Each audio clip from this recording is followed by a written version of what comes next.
Ano, v této situaci se mužstvo musí uklidnit a hrát takzvaně hlavou, aby nedošlo ke komplikacím. A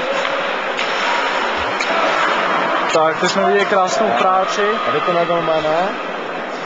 A drží to ještě, ale je to... Říkám, traget, normální golman by to nechal a on to chtěl ještě vyhazovat.